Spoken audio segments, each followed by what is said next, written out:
Good morning to everyone, and today we will learn few more aspects in NMR spectroscopy, and we will see couple of symmetry elements. Of course, you know very well symmetry as a part of symmetry and group theory paper in the first semester. Most of you would have studied what is symmetry and how the symmetry actually is going to play the chemical shift values of different magnetically active nuclei, that we will see very briefly. And then we will also study, we'll also try to understand what are the different order spectra. I mean, there are three different order spectra are there. For example, zero order NMR spectrum, first order NMR spectrum, and then second order NMR spectrum. So there are three different type of NMR spectra are there. I mean, basically any given NMR spectrum is classified into one of these three. I mean, it can be a zero order, it can be a first order, it can be a second order, and then followed by there is another something what is referred to as.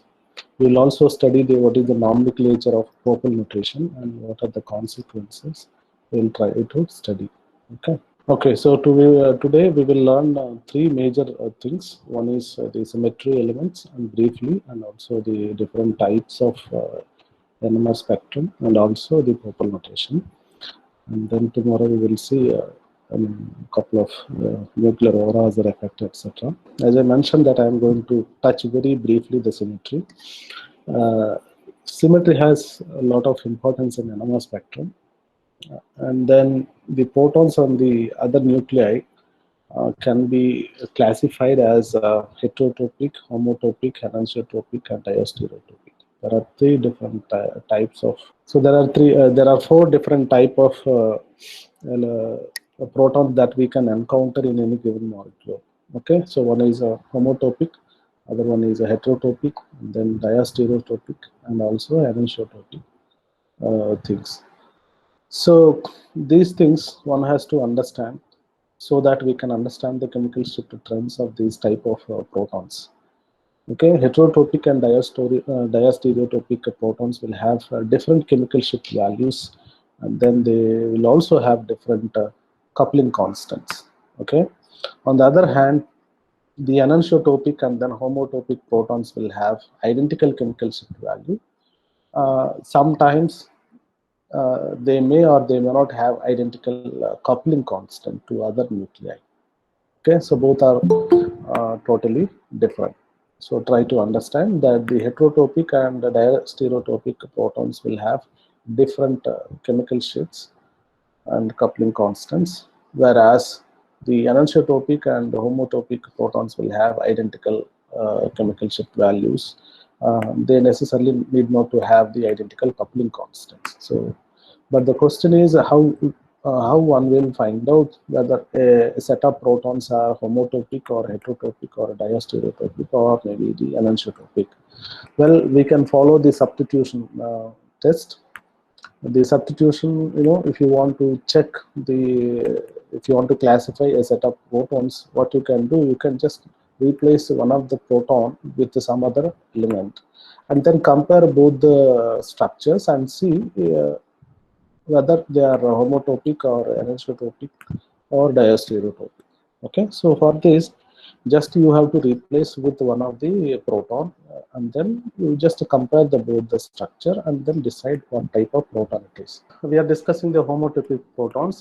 This is a propane molecule. For the sake of clarity, I have written one is projecting towards, one proton is projecting towards us, and then one proton is rare side. I have written just for a small notation. There is nothing. We can write as we wish, as you know, that one of the protons I replace with a phenyl group. Now, and then phenyl group, the other possible structure, the phenyl group can be rare side. Whether the phenyl group is front side or rear side, it doesn't matter. Both the structures A and B listed here are shown in this diagram are both are identical. Therefore, these two protons in the propane are said to be homotopic. Similarly, the anisotropic protons. And then again, I'm taking an example of ethanol. and the ethanol CH2 protons, I am just doing the same substitution test. I am replacing with some phenyl. You can replace with any other thing, what you like it doesn't matter, but I am going to demonstrate with the phenyl group. When I replace the phenyl group, then definitely I will get two different structures. You can notice here, this is a prochiral center, and then when you replace phenyl, when you keep the phenyl rear side and front side, then we will get two different structures, what we call it as a enantiomers. Therefore, the ethanol protons are said to be enantiotopic protons. Okay, and then the diastereotopic protons. Again, the same typical the substitution test we can follow. This is a ether molecule, some ether molecule, and then I am replacing with one of these. Again, you can see here, this is an example of a chiral molecule where there is a CH2 substitution is present. So these two protons are usually said to be diastereotopic protons. Why? Because if you can make this substitution with any other group, then you will get basically diastereotopic protons. Therefore, these two protons are said to be diastereotopic protons, because we are going to get, when we do the substitution test, we are going to get the diastereoisomers. Okay, and then there are several examples for a diastereomer. So this is a kind of diethyl acetal, and again the same thing that we can encounter.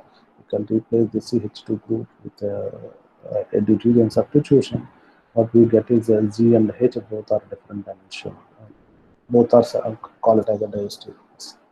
And then another example that we have a dibromo cyclopropane group, where there is some kind of substitutions are there, and these two protons in cyclopropane are actually said to be are not diastereotopic.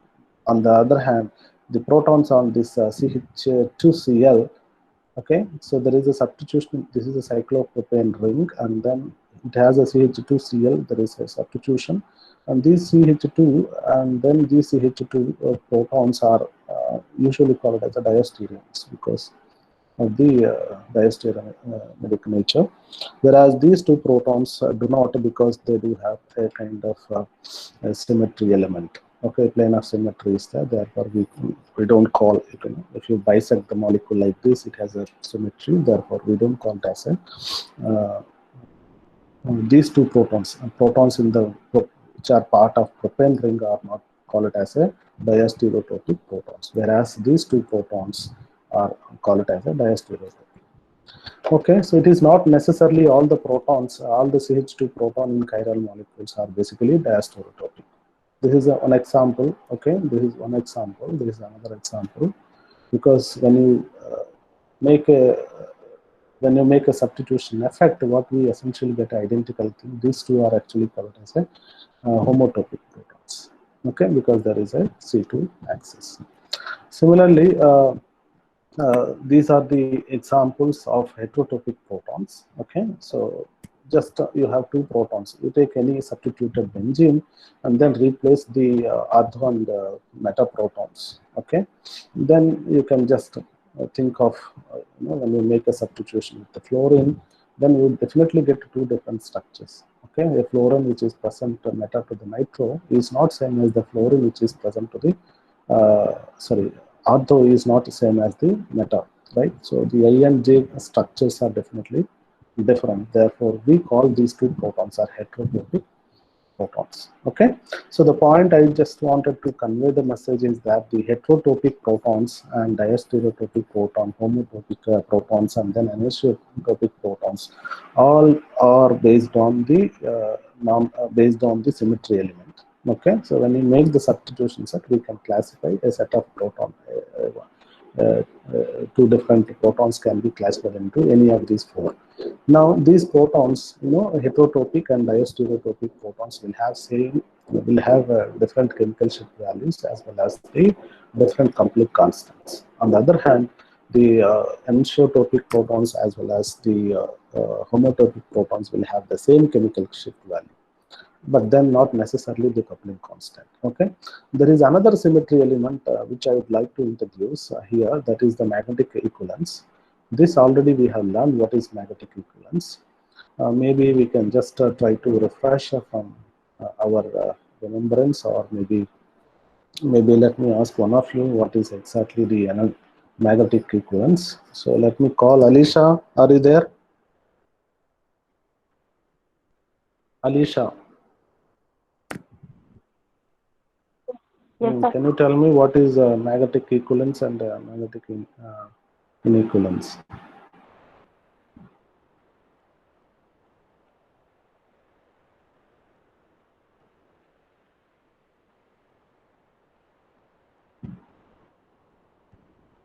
Are you going through my lectures?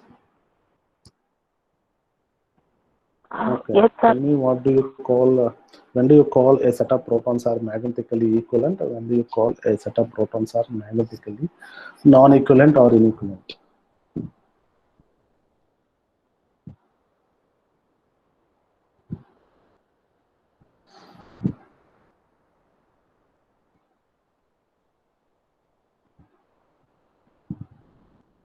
So, are you going through? I really doubt. If you are going through, you should answer. I asked a definition. I did not ask anything.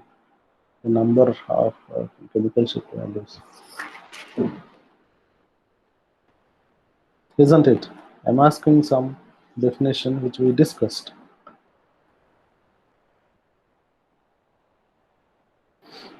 Divya?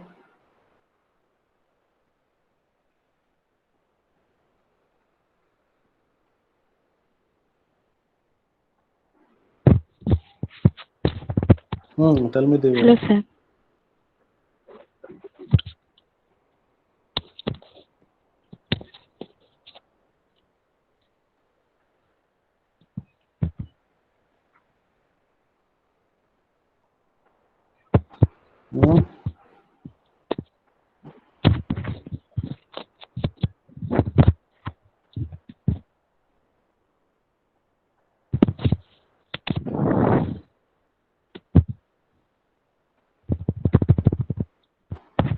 Don't remember.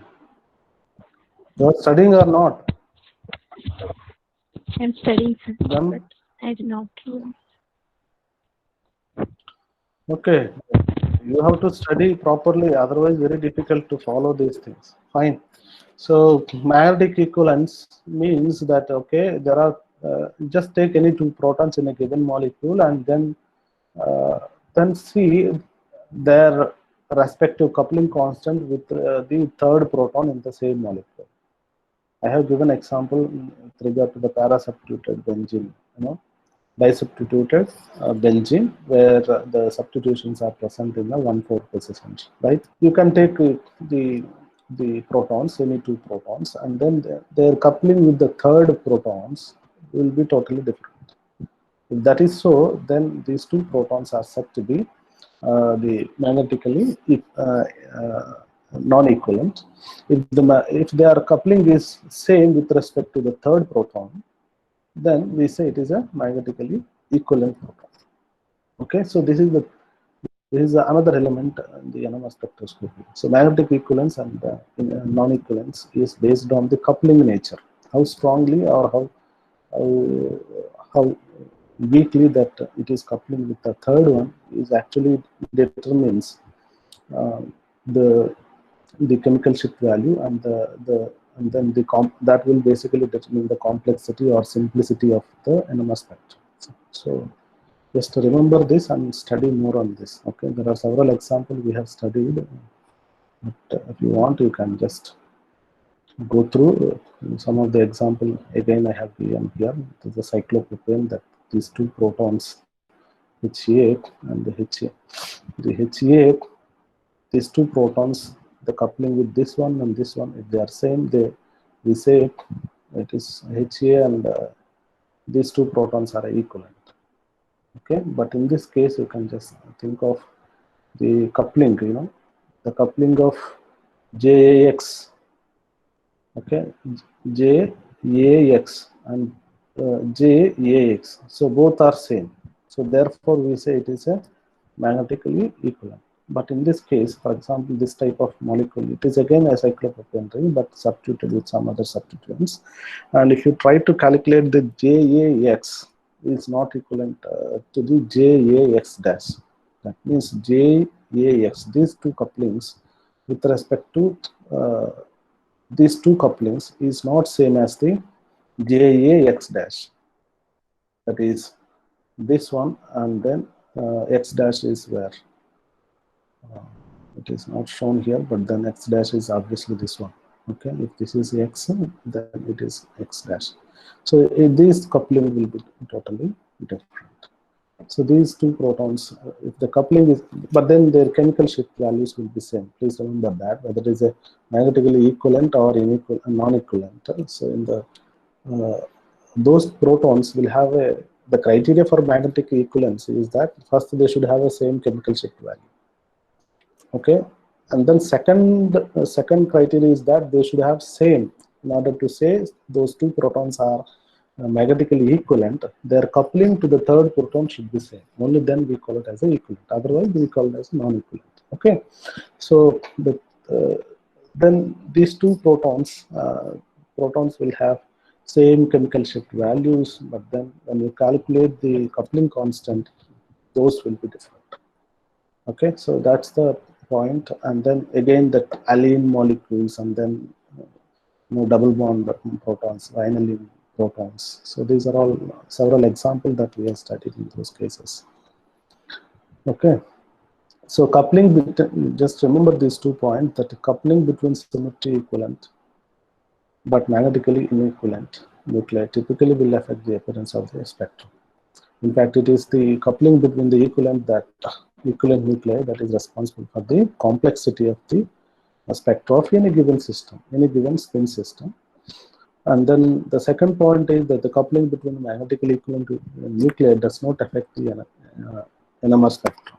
Okay, only the inequivalent protons will actually create a complexity, will actually invite some kind of complexity in the spectrum. Therefore, we will be having some trouble in interpreting this structure. If it is equivalent, there is no problem at all. Such a nuclei will give very simple resonance peaks as as per the first order spectrum. So, and their intensities, everything will be followed. So we can easily interpret. But if the two nuclei are magnetically non-equivalent or inequivalent, then only the problem comes. Okay, so these symmetry elements may invite some kind of complexity into the spectrum. So that's the story of the symmetry. Then let us go to the second topic for today's lecture, that is the different order of spectra. So what do you call, when do you call a spectrum, NMR spectrum, as a first order spectrum? So I call a spectrum as a first order NMR spectrum when they fall, when that particular spectrum follows certain rules or certain criteria. And some of the major rules are basically listed in this transparency. You can just see that. So the chemical shift, okay, if you want to call a NMR spectrum as the first order spectrum, then actually you take any two interacting nuclei in the system, and if the chemical shift values are far apart, okay, if the chemical shift values are far apart, and if their coupling constants are far, than the coupling constant, then we say it is the first order spectrum. Okay, and the chemical shift difference, just imagine that difference. What I am talking about, that I have two NMR peaks in two different positions in the NMR spectrum, and this is what I am talking about. In this case, they are very close. In this case, they are somewhat far. In this case, they are even far, right? This is what I'm talking about. The difference between the two spectral NMR peaks, if it is much larger than the coupling, their individual coupling, then we say it is a first order spectrum. Okay, so that is the basic criteria of differentiating a spectrum, whether it is a first order or zero order or second order. Okay, so it should be, the difference should be quite large as compared to the individual coupling constant J. Coupling constant J should be less as compared to the delta mu. Okay, that is what I mean. So all And then with regard quantitatively, and this is how I define that. So this is delta. Okay, this is the difference actually. So it is the resonance frequency, the difference I'm talking about, delta delta in ppm. That means basically the chemical shift value difference between the two peaks. If it is much larger than the coupling constant, so I call it as a first order spectrum. Okay, and if you want some numbers, and this is what I mean is that, okay, so the difference in chemical shift value must the ratio between the difference in chemical shift divided by the with respect to the coupling constant, if it is greater than 6, then we call it as it is a first order spectrum. So essentially this is nothing but we are saying what I said in words. It is a quantitative numbers. Okay, if the difference is quite large, obviously the ratio will be quite large. Okay, and if the j is less, then again obviously this it will be again greater than 6. Okay, so this has to be high and this has to be low. So the numerator has to be higher as much as is possible. Okay, and then j has to be smaller as much as is possible. Only then the ratio when you take it, it will be much larger than 6. Okay, and then some of the textbook you may see that this is a reverse trend is saying that, okay, this ratio j to delta is much less than or equal to 0.05. This is the criteria. Some of the textbook you will find it. Again, that is also same. I mean, some of the people will write it in a slightly different way, but essentially the condition is same. Then, when the difference in the resonance difference between the NMR resonance peaks is much larger than the coupling constant, we call it as a first order spectrum. Okay, so that is the basic principle. And then the equivalent, in the case of first order spectrum, equivalent nuclei do not split with each other.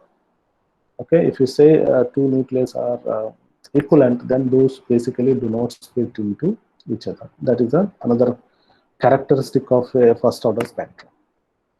And then again, this point we already discussed. Coupling constant decrease in magnitude rapidly with the physical separation. I mean, the coupling constant rarely observed in the case of if you are looking at the coupling between the beyond 4 bonds. Okay, beyond 4 bonds between any nuclei, and moreover, the coupling constants are independent of field strength. Okay, so we can distinguish the multiplets from individual closed space thing. Suppose if you want to distinguish the individual the NMR peak which are very close by increasing the field strength, that is something which is possible. Okay, they are field independent. Coupling constants are field independent, but then so the stretching of the individual peaks can be observed if you go to the higher field strength. Okay, so in the case of the first order spectra, the n+1 rules actually it is obeyed. So the n+1 rule that we have already discussed, what is that? The splitting. Okay, the individual lines we learn from the spin-spin coupling concept that the individual NMR peaks are basically split into many as is possible. That depends upon the number of adjacent magnetically active nuclei. Okay, on the adjacent atoms. Okay, so that is the rule that we have discussed. So n+1 rule is something that it will be followed. If you say it is a first order spectrum, that should follow the n+1 rule. So if it is having 4 nuclei, definitely its NMR signal should be a quintet. If it is having 3, then it should be quartet.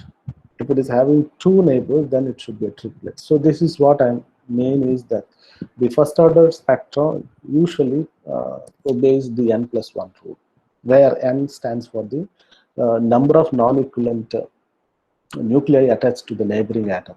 Okay, so that's the another characteristic of the first order NMR spectrum. Another characteristic is that suppose if you have a nuclei which is separated, which is basically associated with the two different type of nuclei, then again the multiplicity n, for example, that if you take that you have a nuclei B, and this nuclei B is associated with coordinated with A on one side, and then C is the number of equivalent protons on the adjacent carbon atom, adjacent atom, then the multiplicity actually will follow this rule, right? Na plus 1 multiplied by Nc plus 1. So this is the spin, this is the multiplicity rule that it will follow. That means that not only it will follow the n plus 1 rule, but if a nuclei is surrounded by more than uh, uh, different groups, it's not one group, but then different type of groups are there, then even then also the splitting pattern we can actually observe accordingly. So that is what the point here. Then the other point is that the relative intensities of those splitted lines will exactly follow the Pascal triangle coefficients, or the coefficients of binomial expansion. Okay, so these are the some of the general rules or typical rules that we will observe in the case of a first order spectrum. Okay, so what are those? If you just recall, the basic difference is that the differences in chemical shifts are much greater than the scalar coupling constants, or scalar spin-spin coupling constant.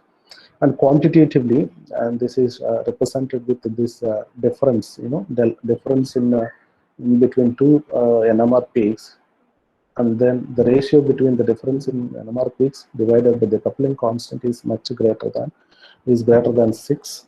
Or if you take the reverse ratio, I mean inverse of that ratio, it is A by delta delta is much less than or equal to 0.05. So that is the quantitative picture. Okay, so those are the basic definitions of the first order spectrum. And then the equivalent nuclei do not split each other. For example, that you have a CH3 proton, and the CH3 proton do not split with each other. Okay, so that is typically true in all proton NMR spectra. They do not individually, they will not undergo any kind of splitting. So in that case, that we call it as a first order spectrum. But there are cases where they do split. Certain nuclei on the same nuclei will split. For example, you can just think of an example like ClF3.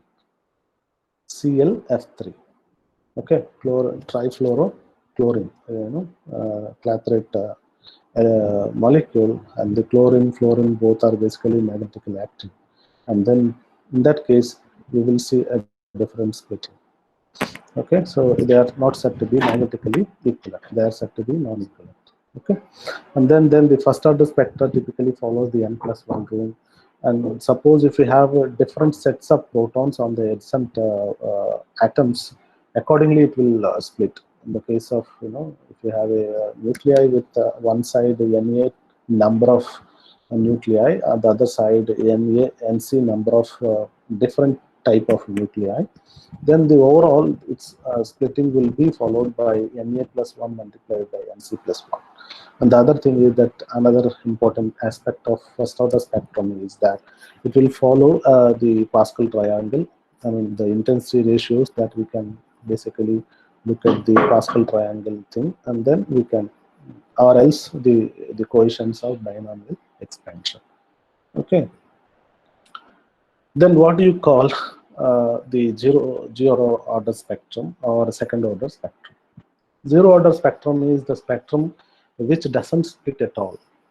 This is something that I pointed out at the beginning of my introductory lectures. In the older days, the magnetic which is used in the NMR spectrometer is very, very weak. It is a static magnet. It is not a electromagnet, unlike these days that we come across a very, very huge electromagnet. And then there are certain elements which basically rare earth elements, or the alloys of rare earth elements. They actually, when you subject them to a lower temperature, typically at 4 Kelvin or so, they actually exhibit the supermagnetism, right?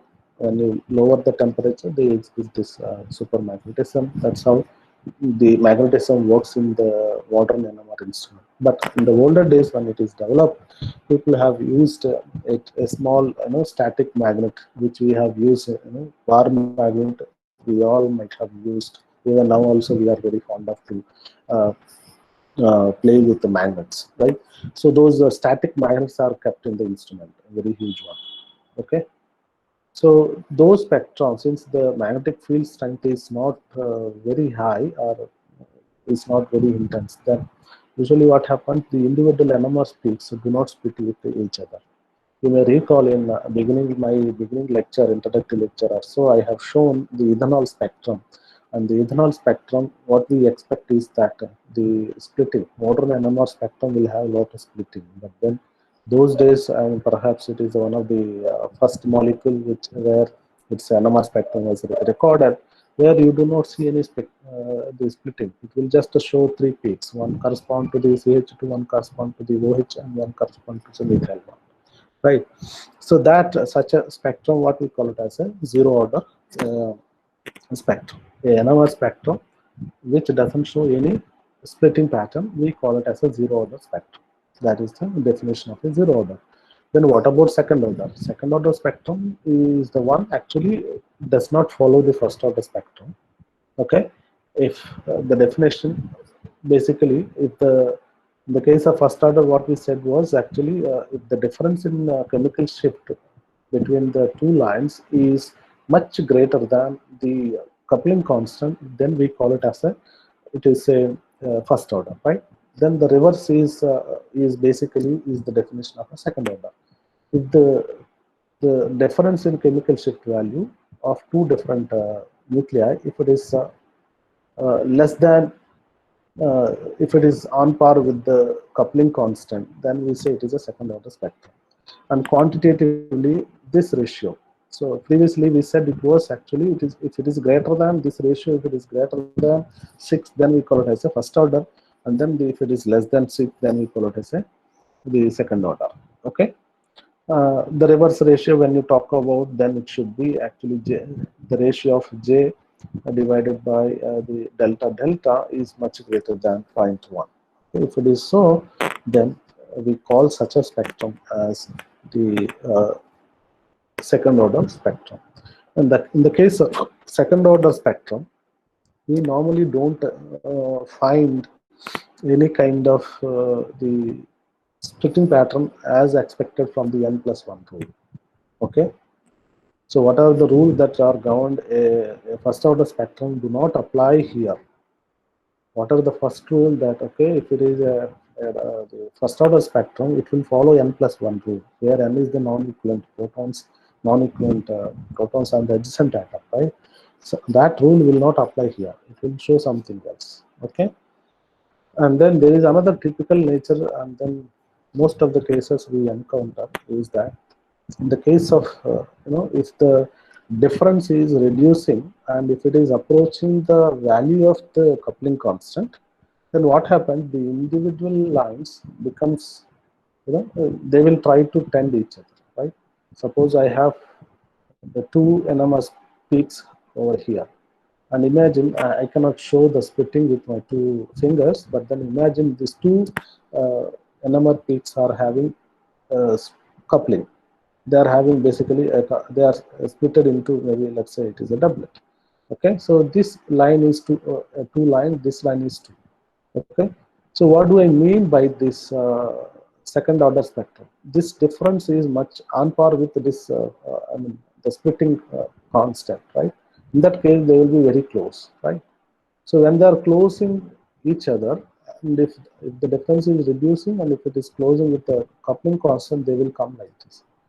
Okay. And please remember that they have inner lines and then outer lines.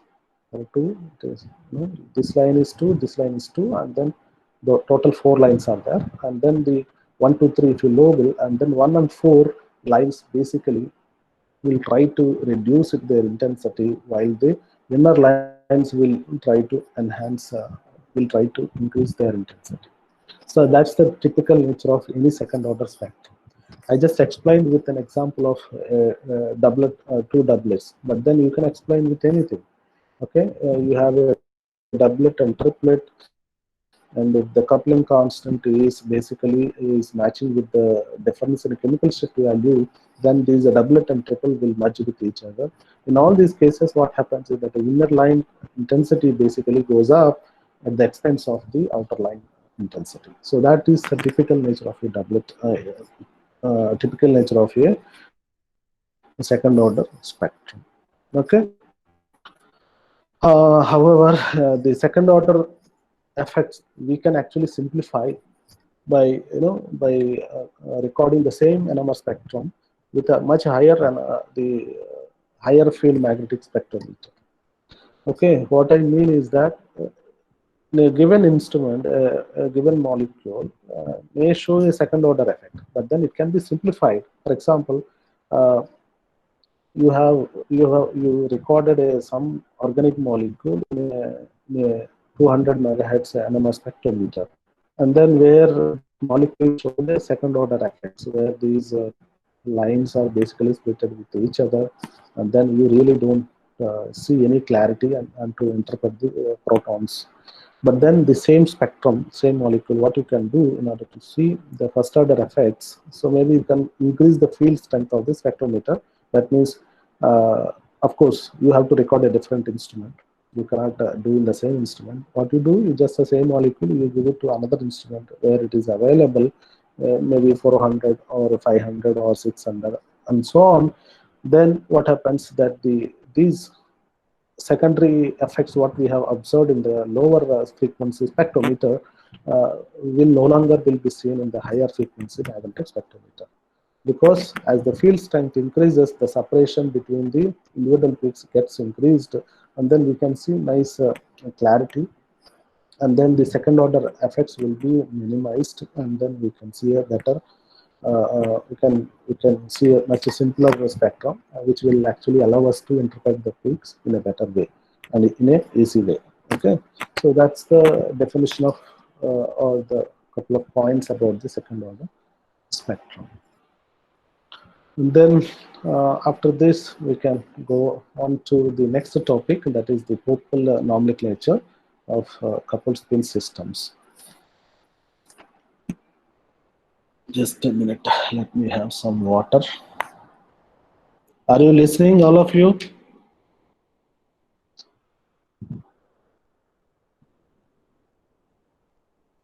Sir, Nobody is speaking. Hmm. when any unknown spectra is given to me, then that time I Hmm. don't know that which signal is responsible for which hydrogen atom. Then how I can calculate the mu by J value, or it will be given? So this no, you will when see this is basically you will be given mu is given. No? The spectrum scale is there, right? So you can just see any two peaks which are adjacent, and just measure their difference and their splitting pattern. The difference between the individual lines also you can measure, and then you can calculate the uh, value mu by delta by j you can calculate. So So what's the problem there? J values will be given for individual signals. Yeah, j value is applicable only if you come across a singlet. It is not applicable. What j refers indicates, j refers to the splitting, right? Spin splitting constant. How strongly, how weakly they are coupled with each other. That is the parameter. That is the information that we get from j value. Okay, if it is j is strong, higher value, then we say it is basically strongly coupled. If j is less, we say it is a weakly coupled. Strongly coupled, weakly coupled. And there are cases where it doesn't show any kind of splitting pattern, which means that they don't couple. Right. For example, you have methyl proton. which is not having any neighboring proton. So definitely it will show a singlet. It will not show any splitting. So this is not applicable for that. If everything is singlet, then there is no discussion of what we are discussing. First order, second order, there is nothing. The discussion is only applicable when you have a splitting pattern. Okay, when you have a splitting pattern, then what happens? In certain cases, the lines will merge with each other. Okay, so that invites a lot of complexity in the spectrum while interpreting the data. So to answer your question, that you have a spectrum. If you have a spectrum, that means you know the scale on the x-axis. Then just you know the what point a particular peak is there. Okay, and it is also possible you can also find out what is the other value for the other NMR peak. And then the difference is something that you can easily calculate. Okay, that is the delta delta. Okay, now then you concentrate on only one peak, either left side or right side peak, and then see the splitting. If they are splitting, right? So what is the difference between those two splitted lines? That you just try to calculate. Okay, that is J, right? We discussed already this point. That is J. This J and this delta delta, the difference you compare, and you take the ratio. Then you can calculate the delta delta by J value. If it is 6, then it is said to be first order spectrum. Of course, if you are really working with regularly, that you can easily say a particular feature is a first order feature or second order feature, that you can say. That's not at all a big issue in calculating that ratio. Just you have to know, as I told you, that you have to know for calculating J, you have to know the field frequency of the operating field NMR spectrometer. It is a 200 megahertz or 300, 400, etc. So that you have to know, and then you take the difference and then multiply with the frequency of the instrument. That will give you coupling constant J in hertz. Okay. Okay, sir. Is it clear? Okay. Okay, we will continue the nomenclature of Pople notation.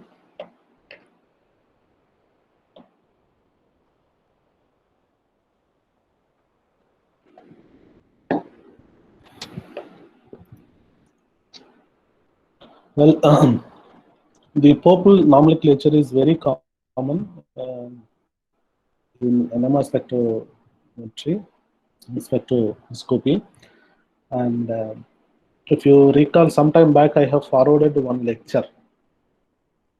Pople is a theoretical physicist, theoretical chemist, and which Professor Jemmy's. Anybody have attended Professor Jemmy's lecture?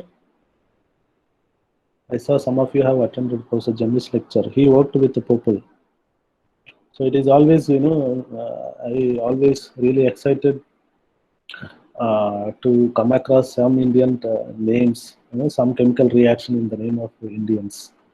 This is, very good. I think if I'm right, he was also got a Nobel Prize. This Pople. He's a theoretical chemist. He has done a lot of theoretical chemistry work, and with him, Professor Jemmis has worked. Okay, and, have you? By the way, let me ask you. It is somewhat not related to the discussion what we are having. Can you name any named reaction in the Indian? Bordhon Sen-Gupta synthesis. What is that? Bordhon Sen-Gupta synthesis What is the reaction. synthesis? What is that reaction? That is the preparation of phenanth. That is the preparation of phenanthrene. Okay, what else? It is there a specific reaction, right, for phenanthocene, right? There is nothing else it can be done, right? Yes, this is that time it was the best way to get the highest yield. No, I'm asking, for example, Cannizzaro reaction, Diels-Alder reaction, Aldol reaction. These are different name reaction, right? Like that, do you come across so far in your organic chemistry or maybe part of this MSc or BSc, any named reaction in the name of an Indian scientist or Indian researcher? Sir, I know only that Bose-Einstein statistics. I'm asking chemistry, man. I'm not asking physics. Gino,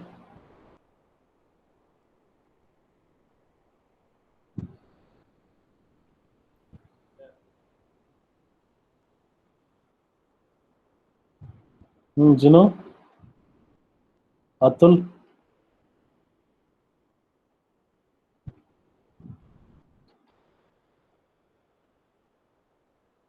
I think organic chemistry is not our subject. Let us go on. But I'm just you just think of. But there are reactions. And that's the point I just want to convey the message. But there are several reactions in the name of Indians. Very famous reactions are there, but unfortunately, it is not well explored. Starting from borylation to starting from different CC bond reactions, there are many reactions are there. So just try to read some literature, then you will understand all those things. Fine. This Pople is one of the nice theoretical chemist. He has proposed and he has done a lot of work in the field of theoretical chemistry and computational chemistry, and he has given a nomenclature and for the different spin systems in the NMR spectroscopy.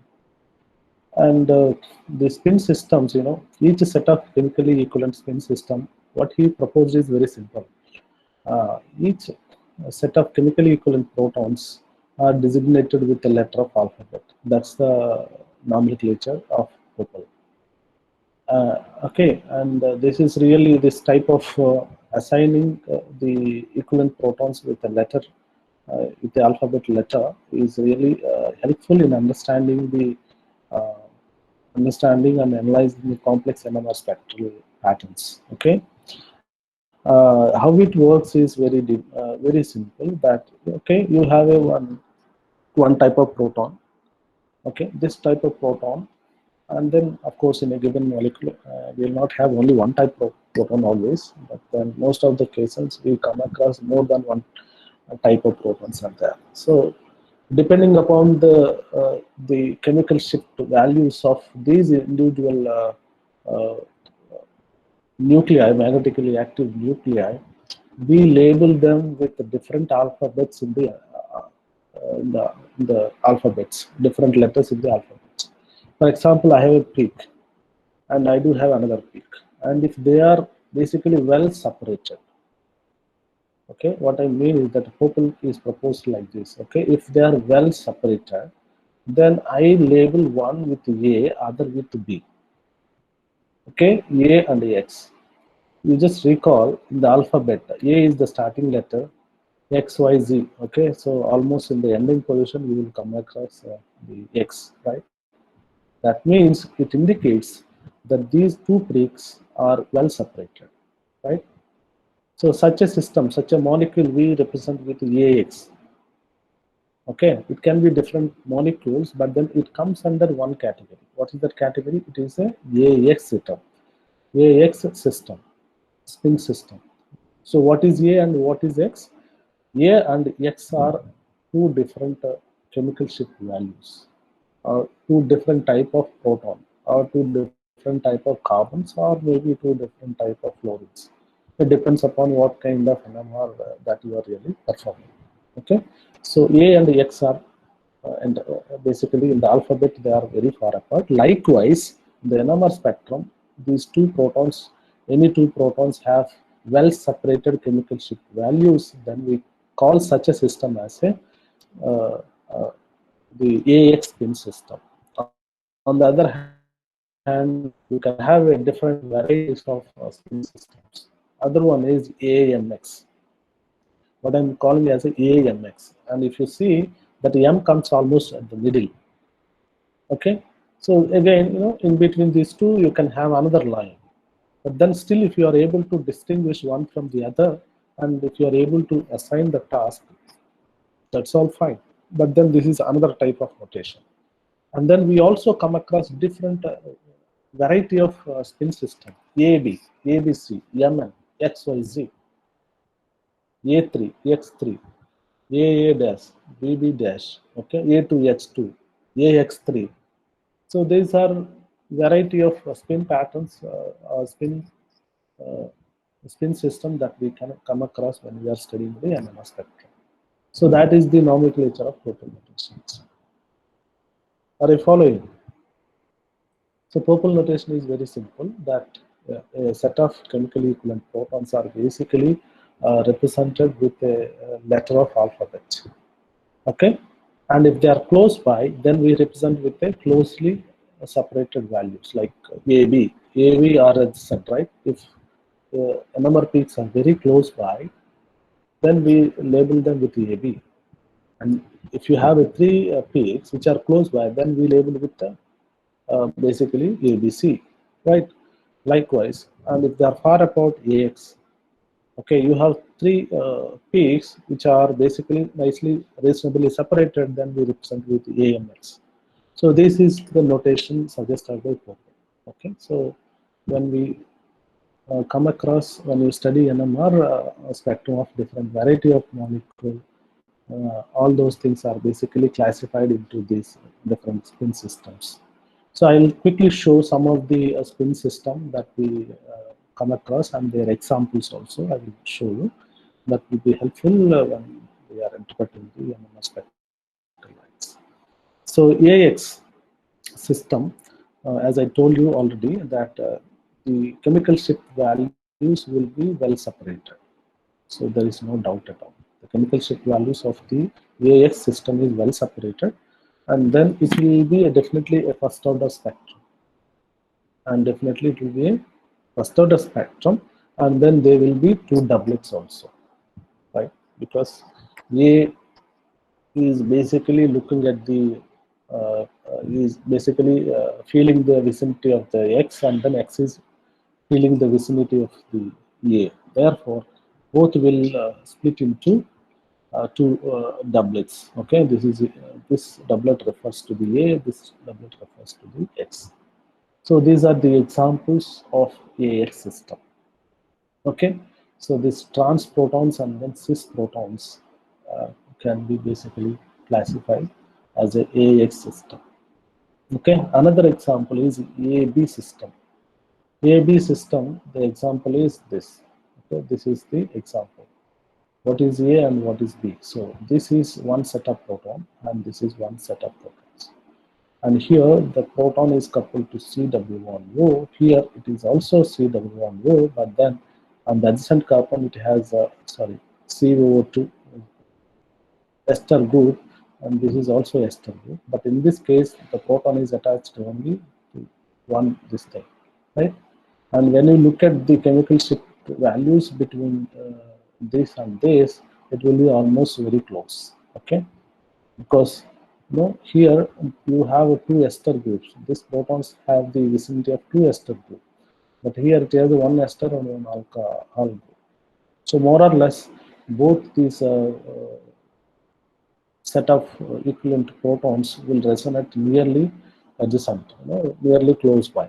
Therefore, we classify this molecule as a AB system, and then AB system, A is interacting with the B and B is interacting with the A. So there is a mutual interaction, mutual coupling. Therefore, we don't see the actual doublet which we normally encounter in the case of AX system. Please remember that two spins means that A and X, A is one spin, the X is another spin. Here also, A is one spin, B is another spin. So both are basically feeling with each other. So in this case, both are basically seen at two distinct locations, whereas in this case, both will still show a doublet, but then those doublet will be coupled with each other, and then we don't see actual doublet, but instead what we see is a kind of quartet. So this is a doublet of a doublet. You can see here, this is something characteristic that I have already explained to you in the case of second order spectrum, where in the case of second order spectrum, as the separation basically decreases, and what happens as the separation between the NMR peaks get reduced accordingly. That inner lines basically intensity reduces, while the inner lines intensity goes up at the expense of the outer line. This is the point I made it. Now this is a true example of that. You can see here, initially that these will be like this, very far apart. But then if this difference is decreasing, then we call AX becomes AB, right? AX become AB if this difference, what we call as a delta, okay? The difference, if this is decreasing, then what happens? These are called outer lines. This outer line intensity goes down at the expense of, while the inner line intensity goes up. This is what exactly happens, and then it will turn to this type of spectrum. Okay, so these are the two examples of a compound, and likewise we have. Sir, Yes, Kuntal, please tell me. sir, in case of AX system, there was Hmm. neighboring hydrogen, but in AB there was no actual neighboring hydrogen. Then why they are splitting in doublet?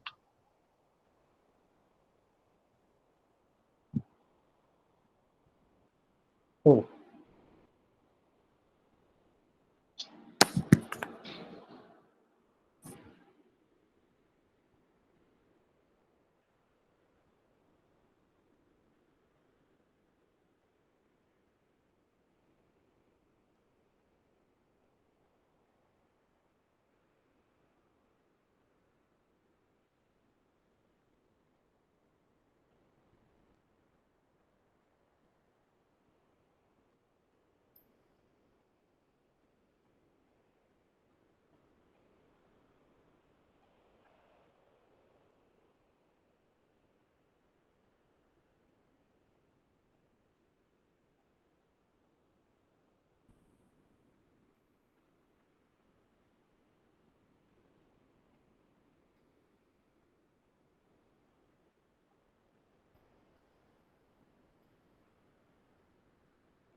so I think let me verify this. I'm not sure whether I copied the right example or not. But then to answer your question, probably this is the reason, or this ethyl protons. I have to check basically. So here there is a ethyl group. So these AB protons are this ethyl group, or a different one. Let me verify. It's a good point. What you raised is a good point. I did not check this one. Let me check the textbook. Okay. I think your points are valid. Yes. If I was discussing only these 2 points, but then they don't have any neighbors here. It is connected with a C, but then the C double bond O here.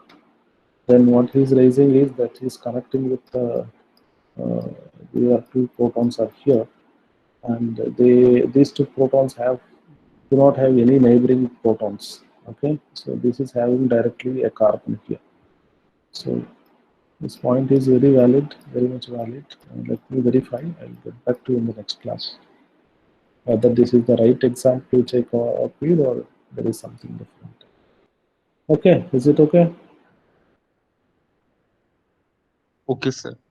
Okay, I will come back to you next. Then there are several examples of this kind. Uh, okay, let me check where it is.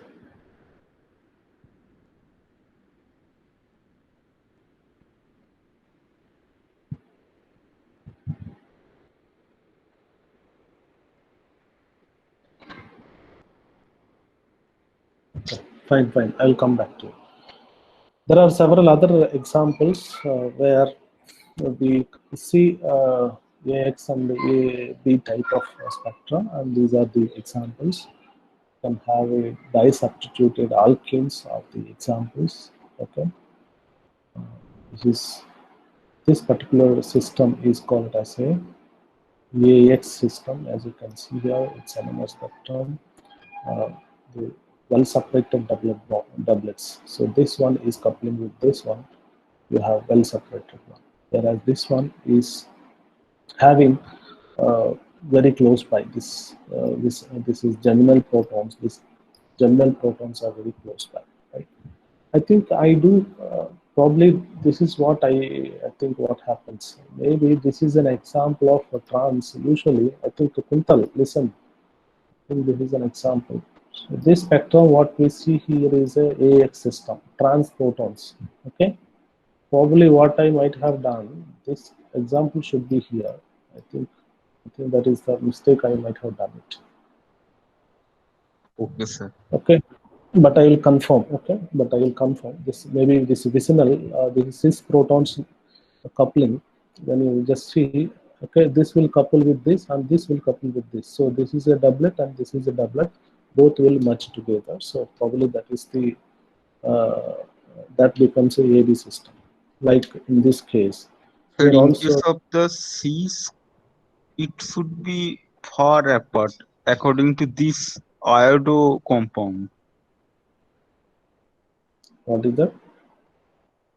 Sir, this substituted That, listen, that is a different thing. This is actually vicinal coupling and then vicinal and geminal. There is a trans and then this one. So both are different and both are different structures also. So don't compare this and this. Okay. okay. These are geminal protons and these are basically vicinal. But the previous molecule, the comparison is between a trans protons will have, these are the trans, no? Trans proton, and this is called vicinal protons.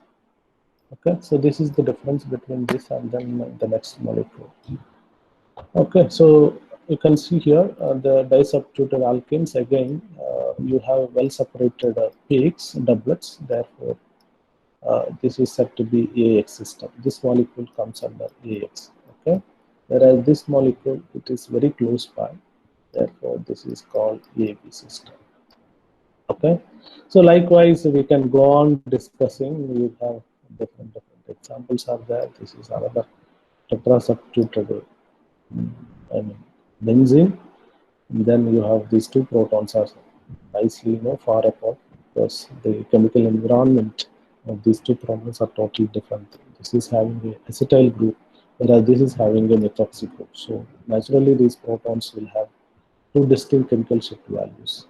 Okay, and therefore they come under this will come under AX system. Okay, whereas protons on this molecule or this molecule, as you can see here, the inner lines actually the intensity goes up while the outer line intensity is very small. The example for this one, these comes under AB system. These are basically AB system. So the both are AB system. You can see it is like a quadrant. It is not exactly quadrant, but then it is appears to be a quadrant. Okay, so I think these two protons are. What I mean is that these two protons. Okay. I think this is the energy levels of AX and AB systems is something beyond the scope of this course, but then you can always refer the physical chemistry concept. I mean, you can just treat this molecule, you can treat the interaction between the two spin system as a perturbation, and then you can apply the quantum mechanical uh, approach, and that's how the Pope actually has suggested and did a lot of calculation on this, and he arrived at different equations which will actually give a nice explanation or nice way to represent different type of chemical shift values and the center of the chemical shift of a quadrate or maybe a triplet or maybe a doublet of a doublet, etc. I think you need not to worry about these things because this is the beyond of this particular course. Okay, so I will not just discuss this thing, but then the point what I would like to bring to you is that okay, you have a AX system or AB system. How do you represent in the text? The normal, how do you communicate these results when you communicate a research paper? So, how do you basically represent a AX system and AB system? For that, certain calculations are made and certain things are basically represented. Okay, since if it is not appearing as a actual, it is not a portrait, so doublet of doublet is not a quartet actually, but then how do you exactly represent in the NMR spectrum? For that, what is done is that there is a small calculation one can do to represent the to find out the middle of the quadrant.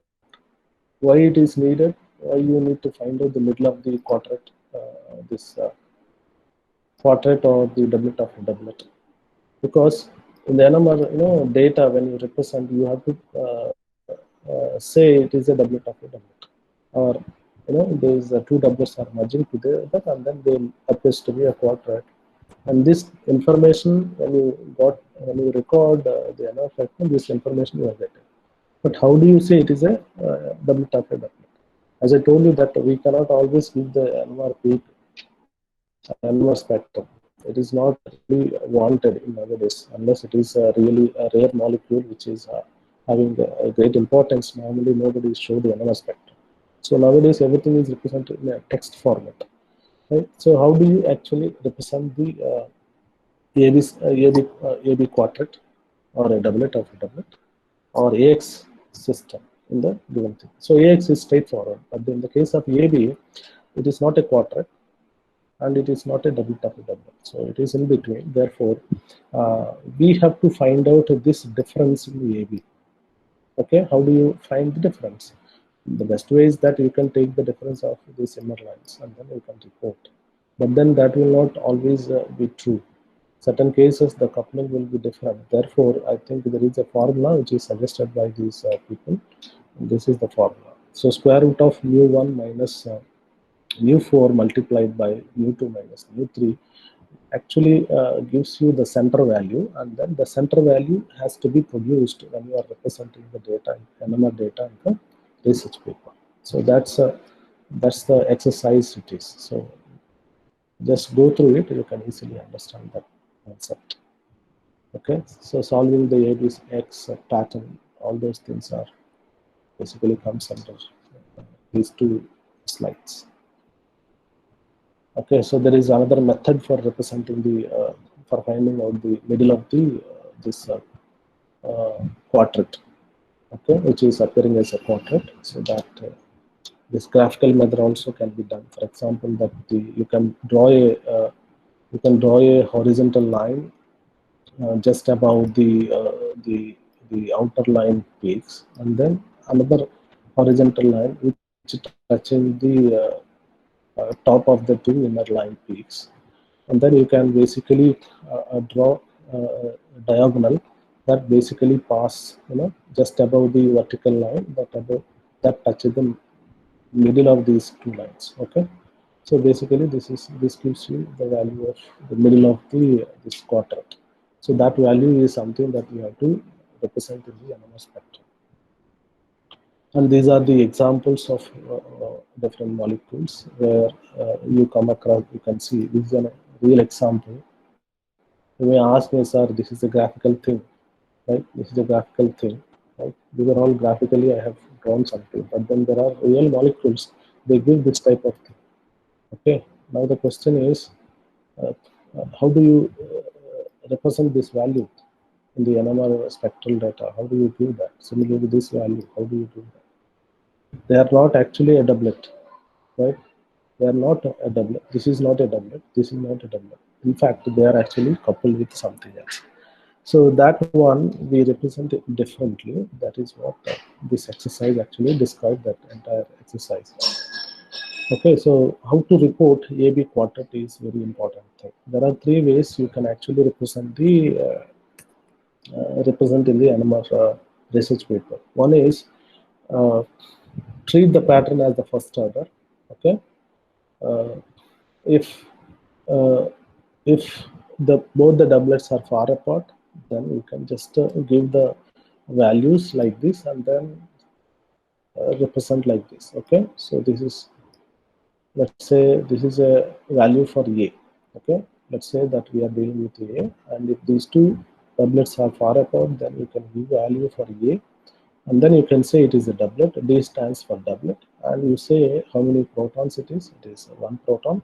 And what is the coupling constant?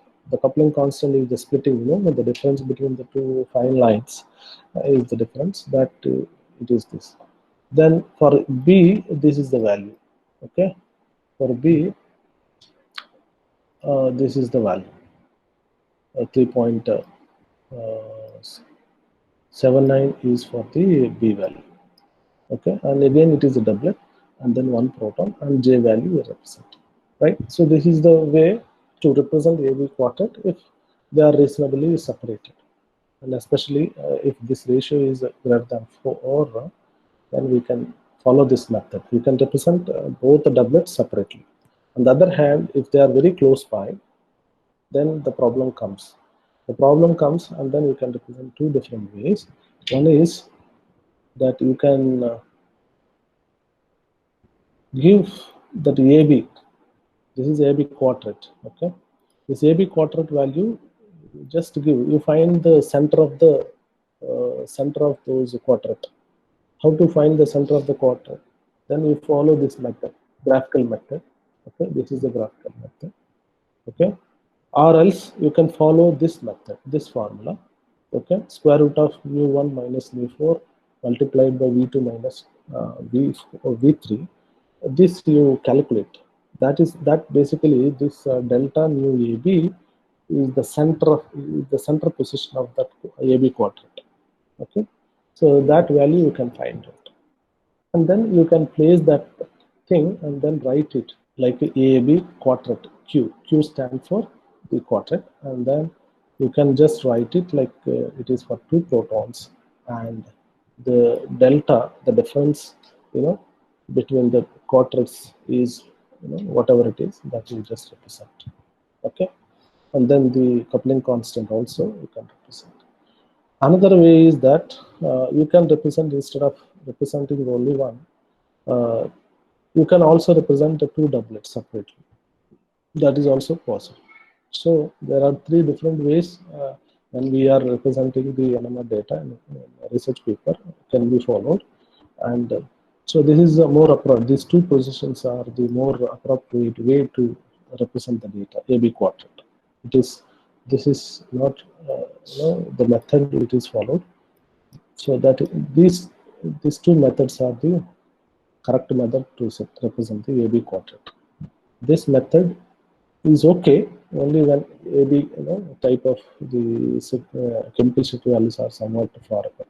Then when you go to the three spin systems, so what we discussed is AB and AX are basically two spin system where A is 1 and then X is 1, so two are there. But then here onwards we have three, we can have three different spins. AX3 is one three spin system where A is basically having two neighbors, and whose chemical shift values are very entirely distinct from its chemical shift value. So that one is AX2 system. So we can have different examples. One is this type of molecule. For example, you have a 112 trichloroethane molecule is there, right? So here you have one proton, okay, and whereas here you have two protons. Okay, these two protons, the coupling, this you can call it as a and this you can call it as a X. This is X, and then this is another X. So AX2 system. This is an example of AX2 system, and whose NMR spectrum will be a first order spectrum. Absolutely no problem. That couples with this proton and this proton in the same manner, therefore the coupling will be same. Okay, and when you record the NMR spectrum, then what you come across is that A is split into a triplet because it has two neighbors. On the other hand, this X split into a doublet. Okay, so these are the two different peaks that we encounter in the NMR spectrum. Okay, this stands for A because A is having two neighbors. Now, on the neighboring atom, it has two. In this case, it has two. The X case, it has only one neighbor, that is only one A is there. A is also half split, so it will split into a doublet. And similarly, we can also have the AB2 system. Similarly, we can also have AB2 system where the chemical shift values of one signal can be very close to the two chemical shift values. Okay, two signals. Then this is an example, pictorial representation of these two, and this is how it will look like. And the best examples are the tri-substituted benzenes are the best example for AB2 systems. Okay, and this is a conversion. Of course, AX2 can, like AX can convert into AB2 if the difference in the chemical shift value is matching with the J. Likewise, if the difference in A and X2 system is decreasing, then this will make a transition to AB. This will become a AB2 spin system. Okay, so how these peaks will transform into a new one that we can basically encounter. Okay, so this is entirely different case. This is the AX2 system. But as you can see, if this ratio is decreasing, okay, if it is becoming 5, if it is becoming 2, if it is becoming 1, how you just monitor how these what is the nature of these spectral lines. Okay, so these outer lines, as you can see here, that outer lines will goes down while the inner line intensity goes up. So this is the these are the examples of AX2 and the AB2. Similarly, we can also have the AMX, ABX, ABC systems, and these are the example for those. So this is an example for AMX system. This is, you can think of A and then M and X. Okay, so this AMX system will have reasonably separated spectral features. Therefore, it will be a first order spectrum. AMX system, NMR spectrum, when you just monitor, then it will be a first order spectrum. Whereas the ABX and the ABC will be a second order spectrum, and their typical nature is shown here. So AB will split into as many based on the number of these. Okay, this will be, so you cannot expect the same number of the lines what you expect in the case of first order. You can just remember that it has how many X is, this is the X line. X is having two neighbors. One is B and one is X, right? There are two. If it is 2, according to n plus 1 round, then it should be, you should see a triplet, but then you can see a 4. You are seeing 4 lines. So this is the typical nature of a second order spectrum. Okay, it will not follow the n plus 1 rule. That is what I was telling in the beginning of the first order, second order definitions. Okay, likewise AB. Okay, this is for AB also. You will see so many lines, and then you just, this is an example of ABC and spectrum, how complicated it is. If it is simple order, then you don't see these many lines, right? You have many lines here, and these are the examples of real examples of those molecules. And then when you go to the 4-spin systems, like this is the best example for 4-spin system where it has this particular proton will have how many? 3 neighboring protons. Therefore, it will be a first order spectrum, and then you can easily interpret the spectral features. And again, when it goes to AB3 system, so this is again 4-spin system. It is a second order, and the A2X2 also is possible. when you come across the 4-spin system, A2X2 also possible, where you have a two equivalent protons will have a adjacent two equivalent protons. That is also 4-spin system. Again, A2X2 system again comes under first order spectrum, where you can see nice distinct peaks. Then corresponding the triplets can be easily interpreted. Again, A to B2 becomes, which is very rare molecule, but then this spectral feature will be very complicated as usual. Okay. Similarly, we can have AA dash XX dash. For example, this para-substituted benzene rings are the best example for AA dash and XX dash. Okay, so whenever you encounter this kind of molecules, then the coupling constant will be different. Okay, coupling constant of these two protons. Okay, with this coupling will not be same as this coupling, right? So that's what we call it as a magnetically non-equivalent protons. So likewise, we can keep on discussing different spin system. Different examples are here. You can just go through it. So wherever the alphabets are far apart, if you are showing representing the spin system with little far apart alphabets, then we say it is fairly easy to understand such NMR spectrum and easy to interpret the NMR spectrum. Whereas when you start representing a particular NMR spectrum with the alphabet letterings which are very close by, such a system is very difficult to understand the NMR spectrum. Therefore, such a system actually is requires much more attention to interpret, where probably you can think of recording the same NMR spectrum in the higher field NMR spectrometer, which probably will help us to resolve peaks like this. For example, this is a 5-spin system. This is a 5-spin system where you can see a nice separation. This close by these spectral lines are very close by, but if you can go to higher field NMR spectrometer, then you can see a nice separation.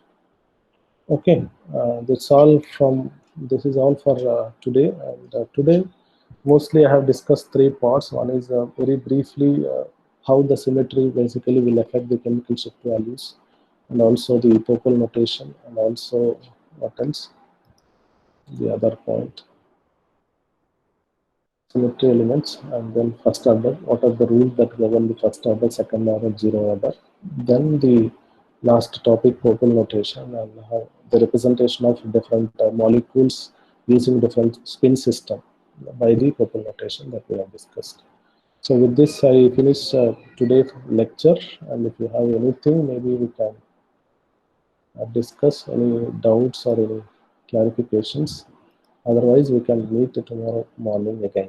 Okay, if you have any doubts, probably you can keep it. Maybe tomorrow we can discuss. Okay.